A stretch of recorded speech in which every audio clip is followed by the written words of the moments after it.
I stood at the counter of Westfield National Bank, my fingers trembling as I held onto a piece of plastic that looked like it belonged in a museum. The bank card was so old that the numbers on the front had faded, and the magnetic strip on the back had a visible scratch running through it. I felt embarrassed just holding it. "I'm sorry to bother you with this," I said quietly to the banker behind the counter. "It's really old. My father gave it to me a long time ago. I just want to see if there's anything on it. Maybe a few dollars?" The banker, whose name tag read Mr. Banks, gave me a polite smile. He was an older man with grey hair and glasses that sat low on his nose. He looked like he'd been working at this bank since before I was born. "No problem at all, ma'am," he said kindly. "Let's see what we can find." He took the card from my hand and examined it closely, turning it over twice. Then he swiped it through his card reader. I watched his face, expecting him to tell me the card was too old to read or that the account had been closed years ago. Instead, his expression changed completely. The colour drained from his face like someone had pulled a plug. His eyes went wide behind his glasses and his mouth fell open slightly. He looked at the computer screen, then at me, then back at the screen. "Ma'am," he said, and his voice cracked. He cleared his throat and tried again. "Ma'am, I need you to... Could you please come behind the counter, right now?" My heart dropped into my stomach. "What? Why? Is something wrong? Please, just come with me." He wasn't asking anymore. He was almost begging. His hands were shaking as he lifted the partition that separated the customers from the bank employees. Everyone in the bank turned to stare. A woman with a baby gave me a concerned look. An elderly man whispered something to his wife. I felt my face burning with shame. What had I done? Was I in trouble? Did my father do something illegal? Was this card stolen? 2 security guards appeared from somewhere, walking quickly toward us. I felt panic rising in my chest. "I don't understand," I whispered. "Please, I didn't do anything wrong." But Mr. Banks was already guiding me through a door marked private and down a hallway. My legs felt weak. The security guards followed us. I wondered if they were going to arrest me. My mind raced through possibilities. Maybe my ex-husband Richard had somehow set me up. Maybe this was another one of his cruel tricks. We entered a small office and Mr. Banks practically pushed me into a chair. He sat down at the computer, typed something, and stared at the screen with an expression I couldn't read. It wasn't anger. It wasn't suspicion. It was something else entirely. Something that looked almost like fear mixed with disbelief. "Ma'am, I need to verify your identity," he said, his voice tight. "Can you show me your driver's license?" My hands shook so badly I could barely open my wallet. I pulled out my license and handed it to him. He studied it carefully, comparing the name to something on his screen. Then he asked me questions. My mother's maiden name, my date of birth, my father's full name, where I was born. I answered each one, my voice barely above a whisper. But let me tell you how I got to that moment. Let me tell you about the 3 days before I walked through those bank doors, before my entire life turned upside down. 3 days earlier, I had been standing on the sidewalk outside what used to be my home. It was a beautiful house with white shutters and a garden I'd planted myself. I'd spent 12 years in that house, 12 years making it perfect. 12 years believing I was building a life with someone who loved me. Richard stood in the doorway, his arms crossed over his chest. Behind him I could see her, Leslie, his business partner, his mistress. The woman who'd been smiling at me at dinner parties while secretly destroying my marriage. She was already touching the curtains I'd chosen, already making herself at home in my space. "Clara, you need to leave now," Richard said. His voice was cold, like he was talking to a stranger. "The lawyers made everything clear. The house is in my name. The cars are in my name. The bank accounts are in my name. You signed the papers. It's done." "But I don't have anywhere to go," I said, hating how small my voice sounded. "Richard, please. We were married for 12 years. I gave up my career for you. I supported your business. And I gave you 12 years of a comfortable life, he interrupted. We're even. Now go. Leslie appeared beside him, wrapping her arm around his waist. She looked at me with fake sympathy. It's really for the best, Clara. You'll see. Sometimes people just grow apart. I wanted to scream. I wanted to throw something. But I was so tired. So completely exhausted from months of fighting, months of lawyers and papers and lies. I picked up my single suitcase, one suitcase to hold 12 years of my life, and walked away. I had $43 in my purse. That was it. Everything else was gone. I found a motel on the edge of town. It was the kind of place where you pay by the week and try not to look too closely at the stains on the carpet. The room smelled like old cigarettes and something else I couldn't identify. The air conditioner rattled but barely worked. At night, I could hear people arguing through the thin walls. On my second night there, I couldn't sleep. The mattress was lumpy and my mind wouldn't stop spinning. I kept thinking about what I was going to do, how I was going to survive. I had no job, no money, no family to call. My sister Judith and I hadn't spoken in 8 years. Not since she'd called our father a failure and I'd told her to never contact me again. I got up and started going through my suitcase looking for anything I might have missed. Anything valuable I could sell. That's when I found the envelope. It was yellowed with age, tucked into the inner pocket of an old jacket. I pulled it out and stared at my father's handwriting on the front. For my Clara. When the world gets hard. My eyes filled with tears. My father had died 17 years ago when I was 19. He'd been a building superintendent, spending his days fixing broken toilets and replacing light bulbs in a rent-controlled apartment building downtown. He'd never had much money. He wore the same 3 shirts in rotation. He walked everywhere because he said bus fare was wasteful. When he died, there'd barely been enough money for a simple funeral. I opened the envelope carefully. Inside was a bank card and a small note in his familiar handwriting. Clara, keep this safe. Use it when you really need it. I love you. Dad. I turned the card over in my hands. It looked ancient. I'd completely forgotten about it. He'd given it to me a few weeks before he died, pressing it into my hand with that serious expression he got sometimes. I'd been 18, about to start college, and I'd tucked it away and forgotten about it after he passed. Through college, through meeting Richard, through getting married and moving away, the card had just travelled with me, buried in old belongings. I figured there might be $50 on it, maybe $100 if I was lucky. Enough for a few more nights in this terrible motel. Enough to buy some time while I figured out what to do next. The next morning I walked to Westfield National Bank. I'd passed it dozens of times but never been inside. It was one of those old, impressive buildings with marble columns and heavy brass doors. I almost turned around. I felt so small, so out of place in my worn jeans and wrinkled shirt. But I was hungry. I'd been eating crackers and peanut butter for 2 days because that was all I could afford. So I forced myself through those doors. The bank was busy. People in business suits walked past me like I was invisible. I got in line behind a man wearing an expensive watch and a woman carrying a designer purse. I clutched my father's old card and waited. When it was finally my turn, I approached Mr. Banks and apologized before I even handed him the card. And that's when everything changed. Now I sat in his office, watching him stare at his computer screen with that strange expression on his face. The security guard stood by the door. Mr. Banks looked at me, and I saw something in his eyes that I couldn't quite understand. "Mrs. Morton," he said slowly, "I need to ask you, did your father ever discuss his finances with you?" "My father's finances," I repeated, confused by the question. "Mr. Banks, my father was a building superintendent. He fixed broken heaters and mopped floors. He didn't have finances to discuss." Mr. Banks took off his glasses and rubbed his eyes. When he put them back on, he looked at me with something that might have been pity, or maybe it was respect.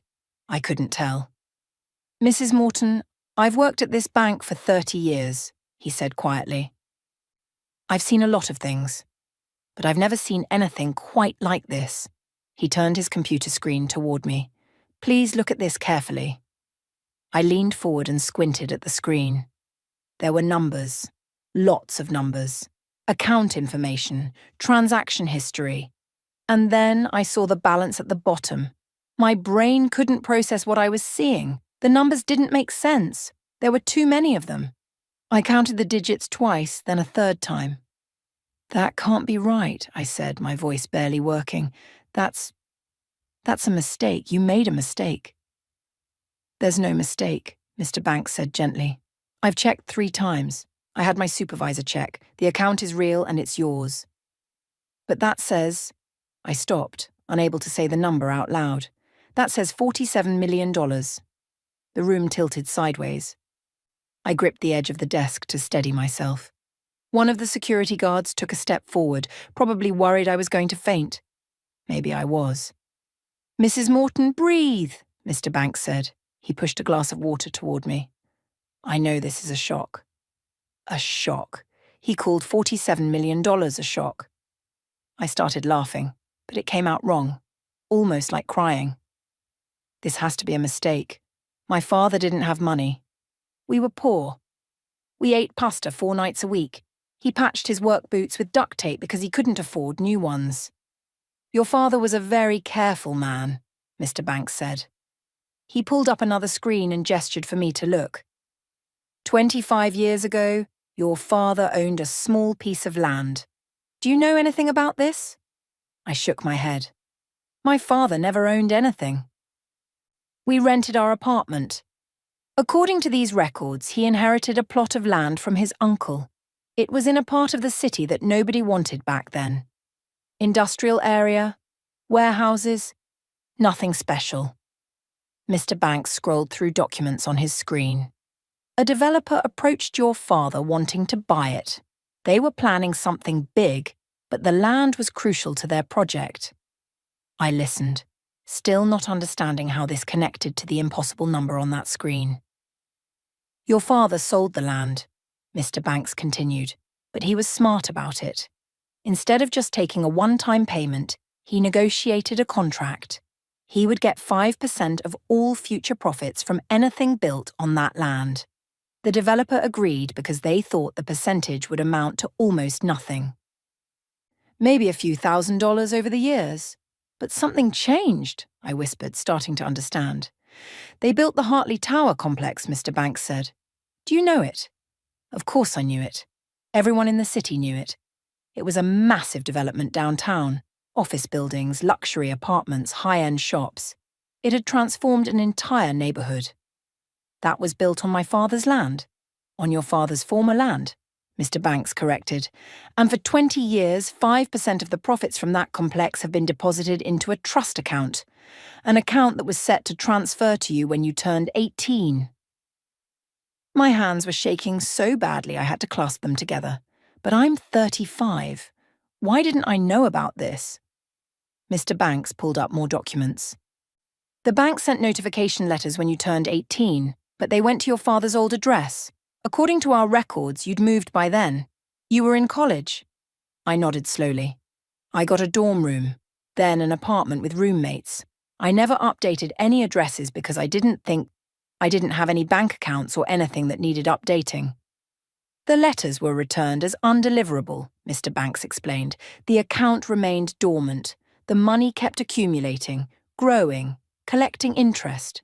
For 17 years, it's just been sitting here waiting for you. I stood up suddenly, the chair scraping against the floor. This doesn't make sense. If my father had this arrangement, if money was coming in, why did we live the way we did? Why did he work such a hard job? Why did we struggle? I can't answer that, Mr. Banks said softly. But from what I can see in these records, your father never touched the money. Not once. Every deposit went straight into the trust for you. He set it up so that no one could access it except you, not his creditors, not his family members, and especially not any spouse you might have. The word spouse hit me like cold water. Wait, you're saying my ex-husband couldn't touch this money? That's exactly what I'm saying. The trust was structured very carefully. It's yours alone. Under law, it couldn't be considered a marital asset because it was an inheritance held in an irrevocable trust with you as the sole beneficiary. Your ex-husband would have had no legal claim to it even during the marriage. I sat back down, my mind reeling. Richard. The divorce. The way he'd taken everything and left me with nothing. Had he known about this? Mrs. Morton, I need to tell you something else, Mr. Banks said, his expression growing serious. This account has security flags on it. 3 months ago, someone made an inquiry about it. They used your name and social security number, but they weren't you. We denied the request and flagged the account. My stomach twisted. 3 months ago, that was right before Richard filed for divorce.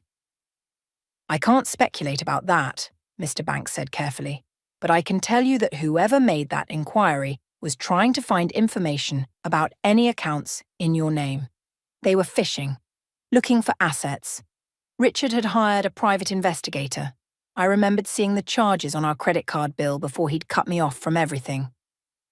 He'd claimed it was for business, but he'd been investigating me, looking for anything he could take.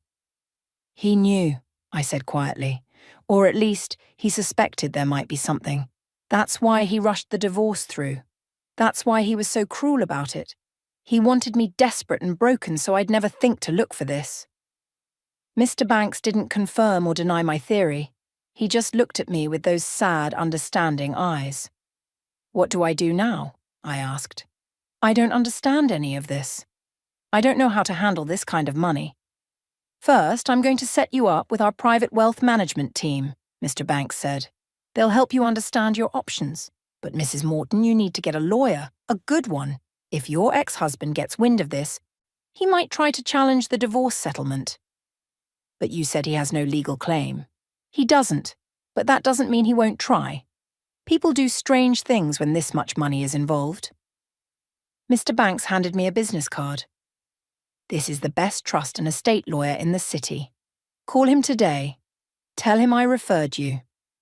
I took the card with numb fingers. Everything felt surreal, like I was watching this happen to someone else. Can I ask you something? I said quietly. Why did my father do this? Why did he live in poverty when he could have used some of this money? Why did he sacrifice so much? Mr. Banks smiled sadly. I think he wanted you to have a choice. A real choice. The kind of choice that only comes with freedom. And he knew that if anyone found out about this money, including you, everything would change. People would treat you differently. Maybe your ex-husband would have married you for the wrong reasons. Maybe your life would have been different in ways your father couldn't predict. I thought about my father, living in that tiny apartment wearing those same 3 shirts, walking everywhere in his patched boots, all while knowing he had millions sitting in a bank, all so I could have this moment, this chance. He gave me a gift, I whispered. Yes, Mr. Banks agreed. He gave you freedom. I left the bank through a private exit that Mr. Banks showed me. He said it would be better if I avoided the main lobby where people might be curious about why I'd been escorted to a private office. I walked for blocks without really seeing where I was going. My mind couldn't hold on to a single thought. Every time I tried to process what had just happened, the information slipped away like water through my fingers. $47 million. The words didn't feel real. They felt like something from a movie or a dream. I found myself standing outside a coffee shop. Through the window I could see people doing normal things, typing on laptops, meeting with friends, complaining about their regular problems. I wanted to be one of them again. I wanted my biggest worry to be whether I could afford a fancy coffee drink. Instead, I pulled out the business card Mr. Banks had given me. The lawyer's name was printed in simple black letters. I called the number before I could lose my courage. The lawyer, Mr. Patterson, agreed to see me that same afternoon. His office was in one of those tall glass buildings downtown that I'd always felt too intimidated to enter. But now I walked through the lobby like I belonged there, because apparently I did.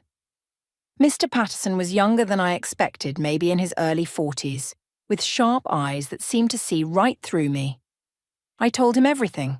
About Richard, about the divorce, about the bank account, about my father. He listened without interrupting, taking notes on a yellow legal pad. When I finished, he was quiet for a long moment.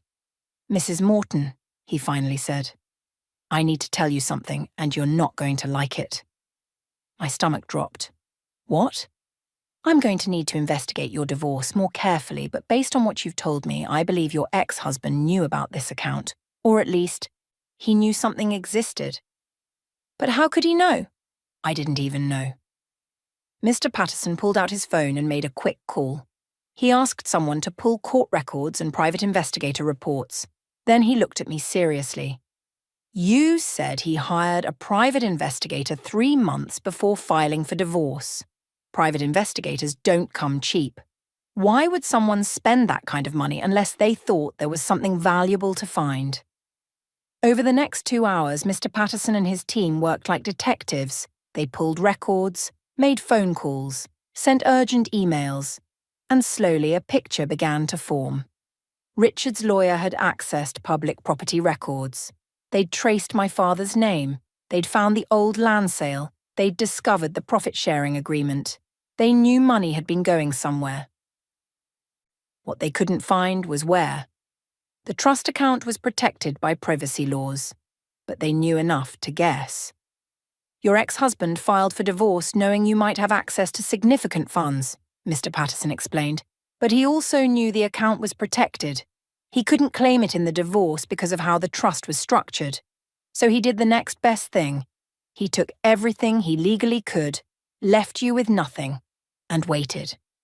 "Waited for what?" "For you to discover the money and voluntarily come to him. If you'd found out about this account while you were desperate and alone, you might have felt grateful to him for the 12 years of marriage. You might have offered to share. People do irrational things when they feel guilty or obligated. The cruelty of it made me feel sick. Richard hadn't just wanted to divorce me. He'd wanted to destroy me first, to break me down so completely that I'd give him what he couldn't legally take. "But he made a mistake," Mr. Patterson said with a small smile. "He underestimated how long it would take you to find the account, and now that you have legal representation, there's nothing he can do. The money is yours, completely and legally yours." I should have felt relieved. Instead, I felt exhausted. Mr. Patterson helped me set up everything I needed. A new bank account at a different bank, a financial advisor, a security team. He even found me a luxury hotel where I could stay under a false name until we figured out what to do next. "Trust me," he said. "When word gets out about this, and it will get out, everyone you've ever known will suddenly want to be your best friend. You need protection, you need privacy, and you need time to think." He was right. I'd been at the hotel for less than 3 days when my phone started ringing. Numbers I didn't recognize. Old acquaintances I hadn't spoken to in years. Even my cousin who'd never liked me suddenly wanted to catch up. I ignored them all, but I couldn't ignore the knock on my hotel room door on the 4th morning. "Clara, I know you're in there." Richard's voice came through the door. "We need to talk." My heart pounded. I looked through the peephole and saw him standing there in an expensive suit, his face red with anger. How had he found me? "Clara, this is ridiculous. That money should be family money. We built a life together," I called hotel security. 2 large men in suits arrived within minutes and escorted Richard out. But as they led him away, I heard him shouting, "I'll sue you, Clara. That money was earned during our marriage. I have rights." He didn't. Mr. Patterson had been very clear about that, but the threat still frightened me. That evening, I got a call from a number I hadn't seen in 8 years. My sister Judith. My finger hovered over the decline button, but something made me answer. "Clara." Her voice was tight. "We need to talk about Dad's money. How did you even hear about it?" "How did I hear?" She laughed, but it wasn't a happy sound. "It's all over town, Clara. People are talking. And I want to know why you think you deserve all of it when I'm his daughter too." "Judith, Dad set up the trust for me specifically. He made that choice. Because you were always his favourite. Her voice rose. Poor little Clara who needed protecting. Meanwhile, I was the one who had to be strong, who had to make my own way. And now you get millions while I've been working 2 jobs just to keep my house? I didn't ask for this, I said quietly. But you're keeping it, aren't you? You're not going to share with your own sister. Dad made his choice, Judith. I'm respecting it. She called me names then. Selfish, greedy, a bad daughter, and a worse sister. I listened until I couldn't anymore, and then I hung up. She called back 5 more times. I blocked her number. That night I sat alone in my hotel suite. The rooms were beautiful. Marble bathroom, soft robes, a view of the city that probably cost more per night than I used to spend on groceries in a month. But I'd never felt more alone. I thought about calling someone, but who? My old friends had drifted away during my marriage. Richard had made sure of that, always finding reasons why I couldn't go out or why my friends weren't good enough. I had no family except a sister who hated me. No husband, no career, just money. So much money that everyone I'd ever known suddenly wanted a piece of me. I ordered room service and ate alone, watching the city lights below. Somewhere down there, Richard was probably plotting his next move. Judith was probably calling relatives, turning them against me. And I was here, supposedly living the dream, feeling more trapped than I'd ever felt in my life. My phone buzzed with a text from a number I didn't recognize. I know where you're staying. We should meet. You owe me. Richard. I showed the text to Mr. Patterson, who immediately contacted the police. They said it wasn't technically a threat, but they'd document it, just in case. That night, I couldn't sleep. I kept thinking about what Mr. Banks had said. My father had given me freedom, but this didn't feel like freedom. This felt like a new kind of prison, one made of money and suspicion and fear. I wondered what my father would tell me if he were here. Would he regret his gift? Would he understand how complicated he'd made everything? Or would he tell me that freedom isn't easy, that it comes with hard choices, and that the real test wasn't receiving the money but deciding what kind of person I'd become because of it? I spent the next 2 weeks hiding in that hotel room like a prisoner. Mr. Patterson called every day with updates that made my head spin. Richard had hired 3 different lawyers, each one threatening to file lawsuits. Judith had contacted a lawyer too, claiming our father wasn't mentally sound when he set up the trust. Cousins I'd met maybe twice in my life were suddenly sending long emails about family loyalty and sharing blessings. Everyone wanted something from me. No one wanted to just talk to me like a person. On the 15th day, Mr. Patterson came to my hotel room with thick folders of documents. He spread them across the coffee table and sat across from me with a serious expression.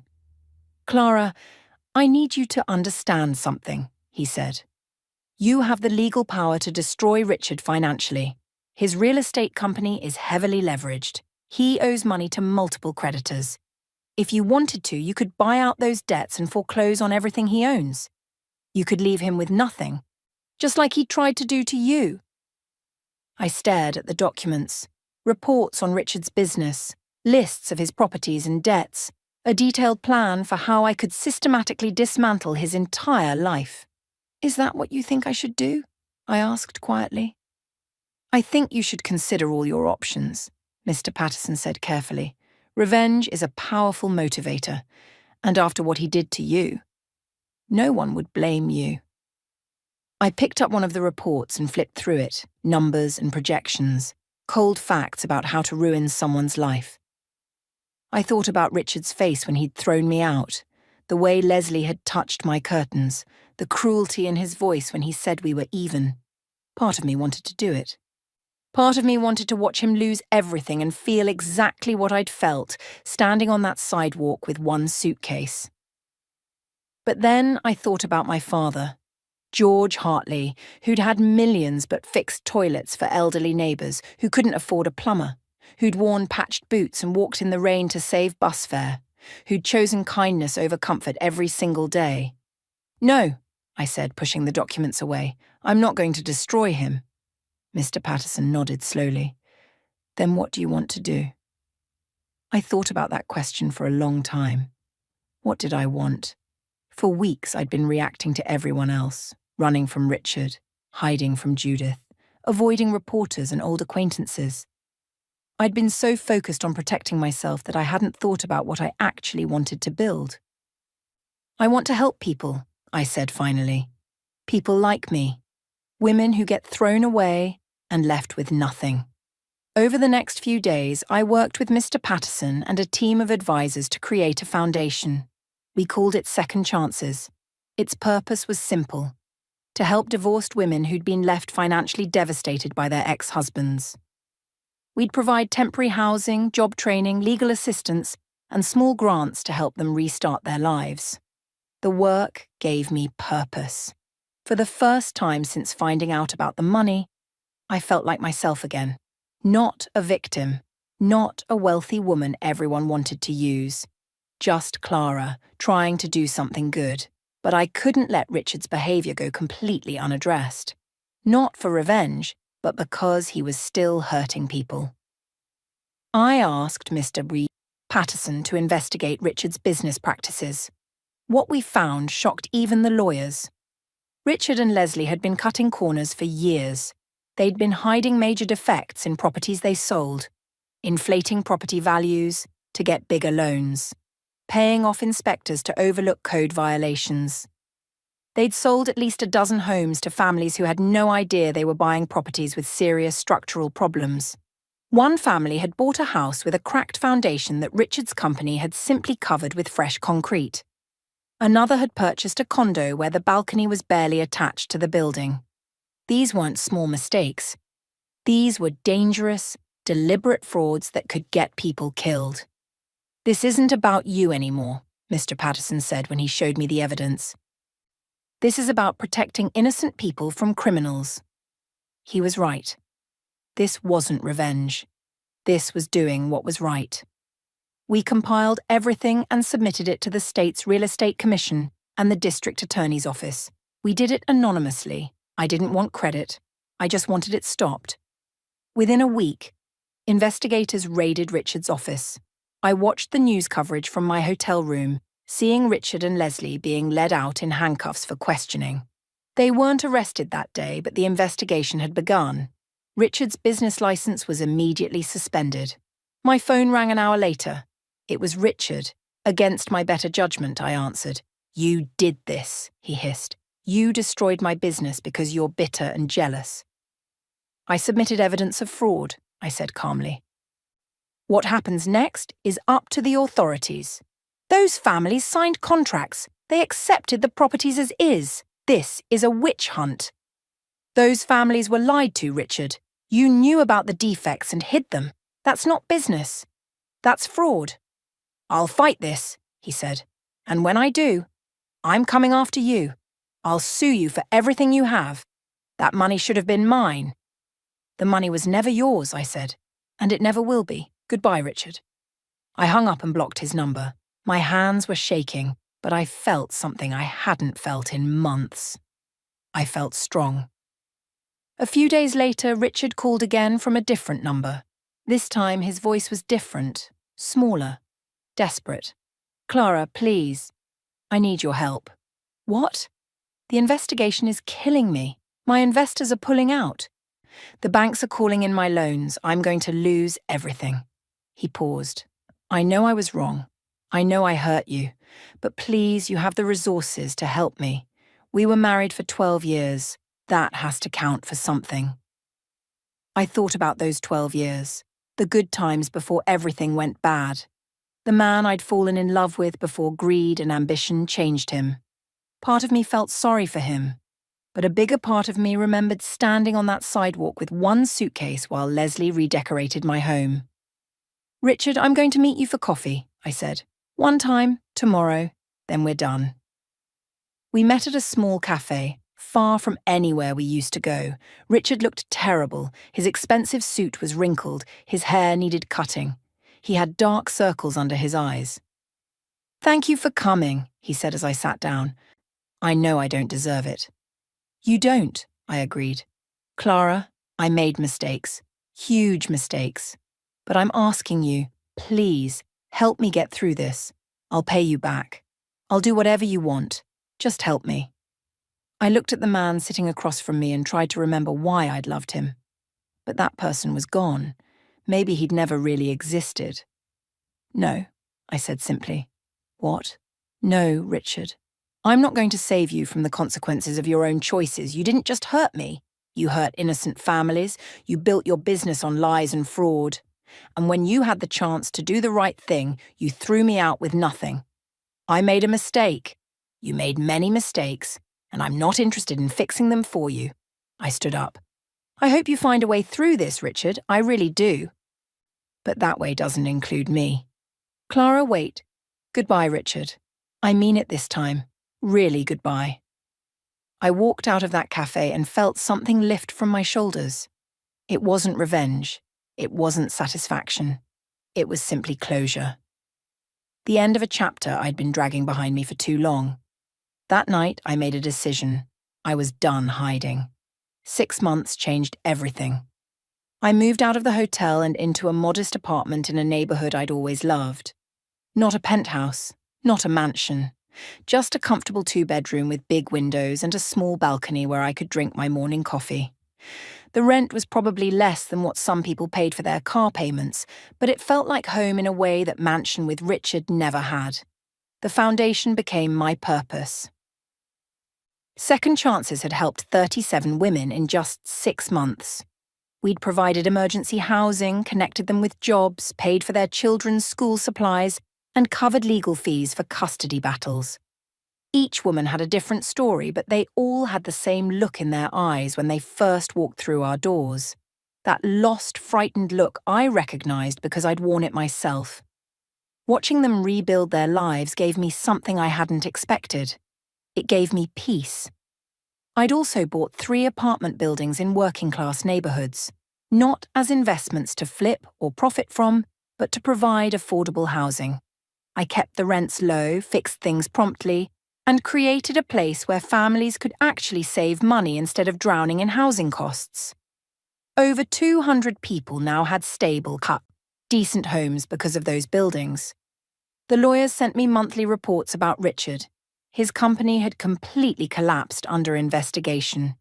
The charges were serious enough that he was facing potential prison time. Leslie had left him the moment the money disappeared, moving to another state with a new boyfriend. Richard had lost his house, his cars, everything. Last I heard, he was living in a small apartment and working at his brother's car dealership. I felt nothing when I read those reports. Not satisfaction, not pity, just nothing. He'd become a stranger to me, someone from a life I barely remembered. Judith tried to contact me a few more times, always with lawyers or demands. When those didn't work, she tried guilt, sending long emails about family and how disappointed our father would be. I never responded. Mr. Fife?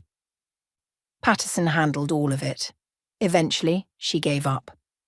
On a cool October afternoon, I drove to Oakwood Cemetery for the first time since I'd discovered the truth about the money. I brought yellow roses, my father's favourite, and walked across the grass to his simple headstone. George Hartley, beloved father. The dates of his birth and death. Nothing fancy.